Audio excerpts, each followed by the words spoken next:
Fíjate que en estos tiempos muchas de las personas están actuando de la manera en que actuaban los filisteos en aquella época cuando Samuel y cuando ellos tomaron el arca y se la llevaron a sus tierras. Y fíjate que acá en 1 Samuel capítulo 5 nos va dando una enseñanza acerca de lo que hacían los filisteos. Los filisteos, recordemos que eran descendientes de Cam, del hijo de Noé. Y acá también nos muestra que los filisteos eran paganos que tenían muchos dioses, porque ellos tenían la creencia que entre más dioses estuvieran de su lado, ellos tendrían más confianza y conquistarían más pueblos, más naciones. Así es, los filisteos podemos ver que estaban en guerra constante con Israel y a fuerza querían conquistarlo. Y en este capítulo habla de una tristeza para Israel y para una ganancia, ¿cómo se diría? Muy rápida, muy efímera para los filisteos, porque ellos creyeron haber ganado lo más preciado de Israel y por un momento estaban felices, pero en otro momento su felicidad se acabó porque fue por medio del pecado y por falta de santidad. Y si regresamos un poquito al capítulo 4 para poder entender el capítulo 5, nos damos cuenta que hay desobediencia, que muchas veces las personas quieren solo las bendiciones, pero no quieren tener ningún compromiso con Dios. Aquí lo vemos que, por ejemplo, nos mencionan los hijos de Elí, que era Ofni y Fines. Ellos eran sacerdotes y el sumo sacerdote era Elí. Y de acuerdo al mandato de Dios, el único que podía entrar al lugar santísimo donde estaba el arca era el sumo sacerdote. Entonces aquí vamos a la historia en donde se desata una guerra tremenda entre los filisteos y el pueblo de Israel. Y entonces el pueblo de Israel pierde y dice: oye, ¿qué te parece si traemos el arca? El arca era un símbolo. El arca era un símbolo de Dios, no era Dios. Y entonces el error que ellos cometen, creer que al traer el símbolo iban a traer a Dios y ellos podían manipularlo. Ellos pensaban que como Dios les había dado muchas guerras, muchas batallas, o sea, les había dado la victoria en estas batallas, pensaron que lo que les daba la victoria era el símbolo, cuando realmente quien daba la victoria al pueblo de Israel era el Dios Todopoderoso. Entonces ellos rápido, ¿verdad? A alguien se le ocurrió: vamos a traer el arca. Y entonces ahí estaban estos dos hijos de Elí, Ofni y Fines. Y entonces se les hace fácil entrar a un lugar que tenían prohibido. A veces, ¿verdad? En la actualidad Dios nos dice, por ejemplo, nos ha dicho un mandato: no robarás. Y entonces, ¿qué es lo que empieza a hacer la persona? Empieza a tergiversar este mandamiento y dice: pues tengo necesidad y pues aquí hay, a tal persona le sobra, pues si tomo tantito no se va a dar cuenta. Pero quizá esa persona no se dé cuenta, pero Dios sí se da cuenta, porque sus ojos están en todo lugar. Entonces aquí, estos dos hijos de Elí, que es Ofni y Fines, es lo mismo. Ellos piensan que no va a pasar nada y entran al lugar prohibido, que Dios les había prohibido, que Dios había establecido reglas. Y ellos entonces entran a donde estaba el arca. ¿Y dónde estaba el arca? En el lugar santísimo. Por eso es que en ese lugar no podía entrar nadie más que el sumo sacerdote. Era el único que podía entrar y tenía que estar en santidad en este lugar, en el tabernáculo. Y a ellos se les hace fácil. Entonces entran, toman el arca del pacto y entonces van hacia el lugar en donde están peleando contra los filisteos. Y dice la palabra que en ese momento, ¿verdad?, todos se emocionan. ¿Por qué se emocionaron? Porque iban a recibir, según ellos, la bendición de Dios y la victoria dada por el Señor. O sea, ellos solamente lo que querían era la puritita bendición, pero no querían el compromiso, ni tampoco querían la obediencia que Dios estipula que se debe hacer para poder recibir entonces la bendición. Y debemos de tener claro que Dios no es un genio de la lámpara maravillosa, ni tampoco es un talismán que puede hacer los milagros que la persona quiere que le haga. No, Dios obra conforme a su misericordia, conforme a su sabiduría. Así es, algo que recalca aquí en la palabra de Dios es que primero murieron pocos israelitas en el primer día, por así decirlo, de la batalla. El primer enfrentamiento de la batalla. Y dice que murieron personas, o sea, pero dice una cantidad posiblemente pequeña.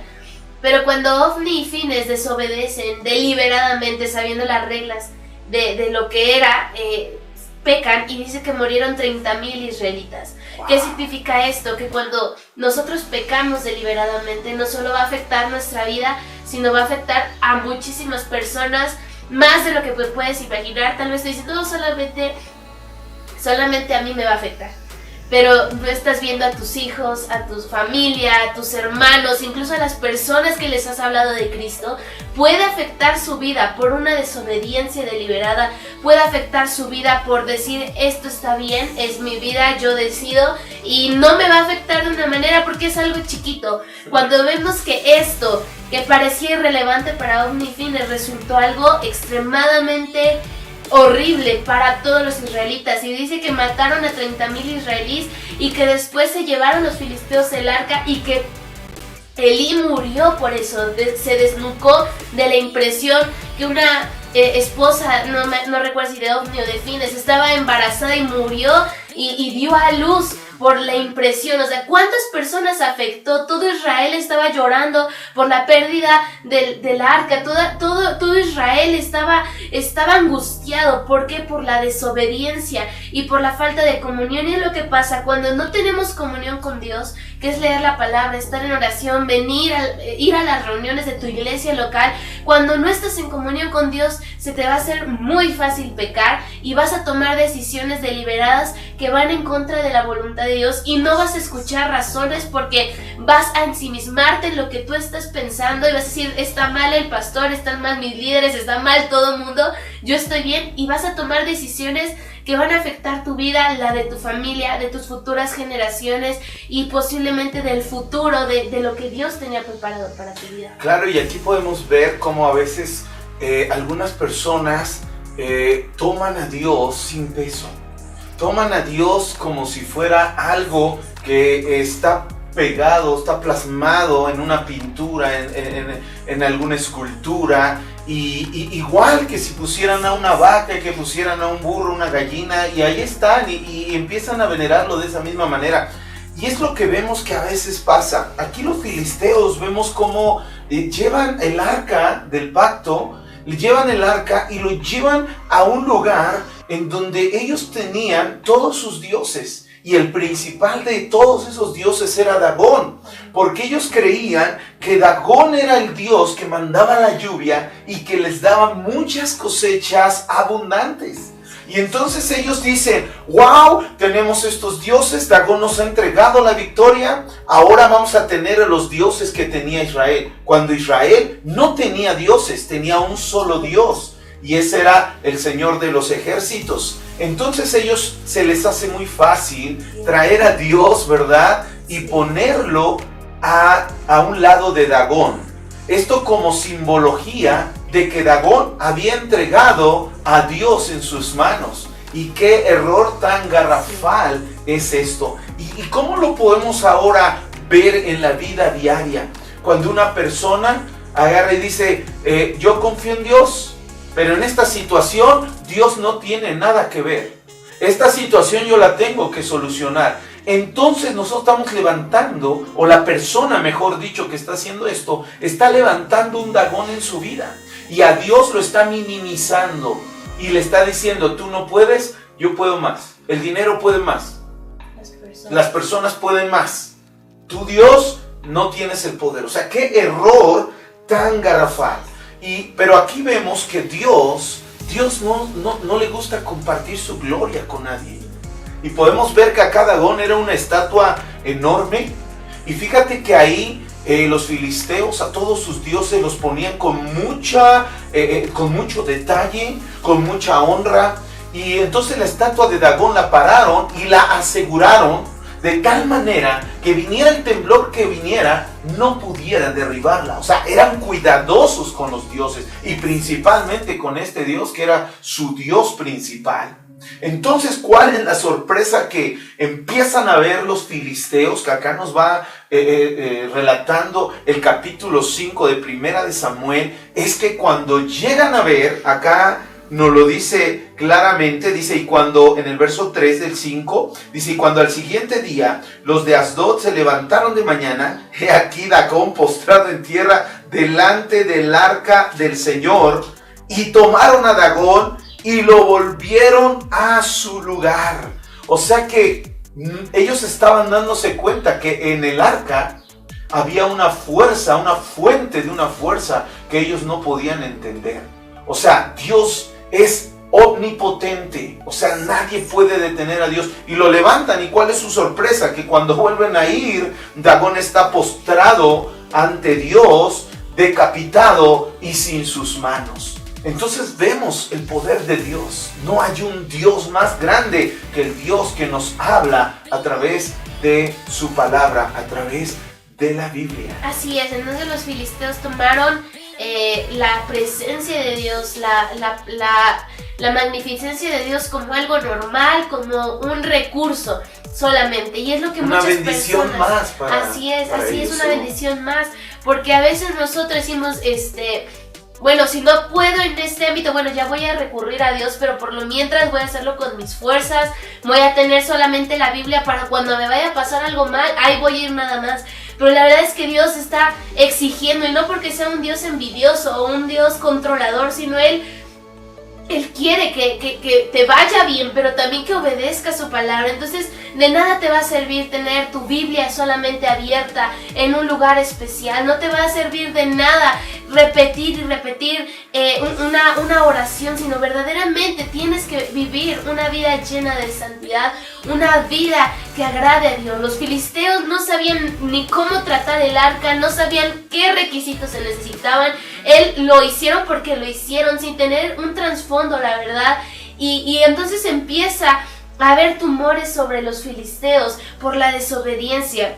Y no porque Dios sea un Dios malvado, sino porque por la maldad del hombre es que ocurrió, por las consecuencias del hombre, por las actitudes del hombre. Sus consecuencias fueron dolor, sufrimiento, muerte para el pueblo también de los filisteos. Y entonces aquí recalca mucho la obediencia, la desobediencia, la falta de comunión, la falta de respeto, la falta de dedicación a la presencia de Dios. Y cada vez que tú vayas a tu iglesia, a la iglesia local, cada vez que tú abras tu Biblia, tú cada vez que ores, debes hacerlo con tanto respeto, con tanta dedicación, con no solamente repeticiones vanas, sino verdaderamente del corazón, y pedirle al Señor una santidad verdadera que te hará crecer y que no traerá maldición a ti, a tu familia, a tu hogar, a tu trabajo y a todo lo que te rodea. Claro, y aquí, como bien lo mencionas, en los filisteos nos da una enseñanza. Dios no puede ser burlado. Dios no puede ser burlado, porque cuando alguna persona quiere burlarse de Él, entonces viene algo tremendo sobre su vida. Y eso es lo que debemos de tener cuidado. Por eso es que debemos de temer a Dios, porque Dios es el Todopoderoso. Él es omnipresente, Él es omnisciente. O sea, Él es lo más grande, y nuestra mente es tan finita que no podemos comprender la magnitud de la grandeza de nuestro Dios. Entonces, cuidado con lo que estamos haciendo, cuidado con querer pecar y estar en la iglesia, como tú bien lo dijiste. Cuidado con tener un pie en el mundo y con tener un pie en la iglesia. No, amados, tenemos que vivir una vida de santidad, una vida de rectitud, y evitemos todo aquello que puede venir por jugar con Dios o por querer nivelar a Dios, como lo hicieron los filisteos, y vino esa peste bubónica sobre ellos, en donde era transmitida por todos los roedores que estaban en ese tiempo, que andaban en todo lugar. Y entonces ellos, como tú lo dijiste, sufrieron, lloraron, hasta que, bueno, pues tuvieron que regresar el arca al lugar donde correspondía, que era al pueblo de Israel. Entonces, cuidémonos de no burlarnos de Dios, o más bien de no querer burlarnos de Dios, porque Dios está en todo lugar y en todo momento. Él sabe que todos y cada uno de nuestros pensamientos. Así es, y por último, los filisteos lo que tuvieron que haber hecho hubiera sido ser santos, porque no con esto nos referimos a que te apartes de Dios para no tener problemas. Lo que queremos es que apartes de tu vida el pecado, la falsa, todo falso testimonio, mal testimonio, toda incredulidad, todo pecado, que lo apartes de ti y que traigas contigo la presencia de Dios, pero que lo hagas de una manera correcta, que no te apartes de la iglesia y digas yo me aparto para pecar deliberadamente o para que no me vaya mal, no, sino de verdad confiar en Dios y arraigarnos en Cristo Jesús y que la presencia de Dios esté en nuestro hogar, en nuestra vida, porque eso traerá bendición, como Obed-Edom cuando le llevaron el arca. ¿Por qué? Porque hubo en el corazón de Obed-Edom y en su casa ese anhelo por la presencia de Dios y nunca la rechazaron, sino hasta querían que se quedara con ella. ¿Por qué? Porque la presencia de Dios trae bendición y trae una paz increíble, así que arraígate en Cristo y medita en tu corazón si estás bien o estás mal. Claro, y hay que arrepentirnos de los pecados, dejarlos atrás, aborrecerlos y seguir a Cristo. Él tiene palabras de vida eterna, Él tiene lo mejor para nosotros. Y quiero terminar con este capítulo 51, versículo 10. Y es lo que debemos orar todos los días, ¿verdad? Sin hacerlo van a repetición, como bien lo dijiste.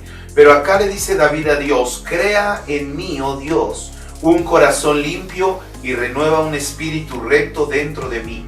No me eches de delante de ti y no me quites de mí tu santo espíritu. Vuélveme el gozo de tu salvación y espíritu noble me sustente. Que Dios les bendiga. Dios les bendiga.